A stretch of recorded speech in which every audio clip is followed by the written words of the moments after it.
भूल भुलैया हवेली। रात का वक्त था। घनघोर बारिश हो रही थी।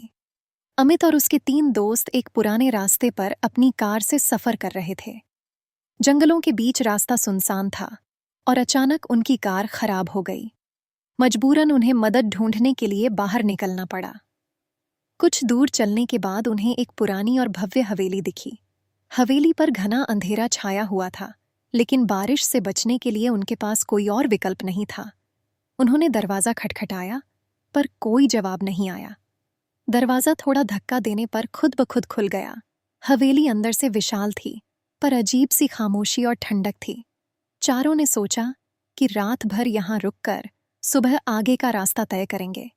जैसे ही वे अंदर गए, उन्हें दीवारों पर अजीबोगरीब पेंटिंग्स और पुराने जमाने का सामान दिखा। रात गहरी हो रही थी। तभी अचानक हवेली के अंदर से एक महिला की हल्की रोने की आवाज सुनाई दी। अमित और उसके दोस्तों ने एक दूसरे की ओर देखा। डर उनके चेहरों पर साफ झलक रहा था। ये आवाज कहाँ से आ रही है? रीना ने कांपते हुए पूछा। अमित ने कहा, चलो देखते हैं, शायद कोई मदद के लिए पुकार रहा हो। आवाज का पीछा करते हुए वे एक कमरे तक पहुंचे। दरवाजा खुद ब खुद खुल गया। अंदर एक पुराना झूला हिल रहा था, लेकिन वहां कोई नहीं था। तभी हवा का तेज झोंका आया और दरवाजा बंद हो गया। चारों जोर से चीख पड़े। कमरे में अचानक अंधेरा छा गया। तभी एक मध्यम लाल रोशनी जल उठी और सामने एक औरत की परछाई दिखने लगी। वह औरत सफेद साड़ी में थी और उसके लंबे बाल उसके चेहरे को ढके हुए थे। तुम लोग यहाँ क्यों आए हो? उसने डरावनी आवाज में पूछा। चारों घबरा गए। उनमें से एक ने हिम्मत करके कहा, हम सिर्फ बारिश से बचने के लिए आए हैं, हमें माफ कर दीजिए। औरत ने ठंडी हंसी के साथ कहा, यह हवेली मेरी है, यहां से कोई जिंदा नहीं जाता। इतना सुनते ही कमरे की दीवारों से खून टपकने लगा।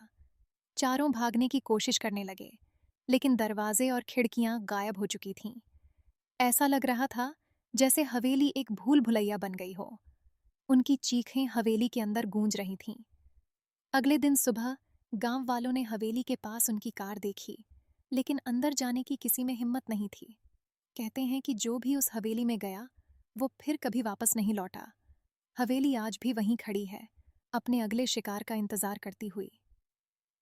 संदेश: कभी कभी पुराने और रहस्यमयी स्थानों में जाना भारी पड़ सकता है। जो दिखता है वह हमेशा वैसा नहीं होता। सावधानी और सतर्कता ही डरावनी सच्चाइयों से बचने का सबसे अच्छा उपाय है। Like, share, subscribe. Thanks for watching.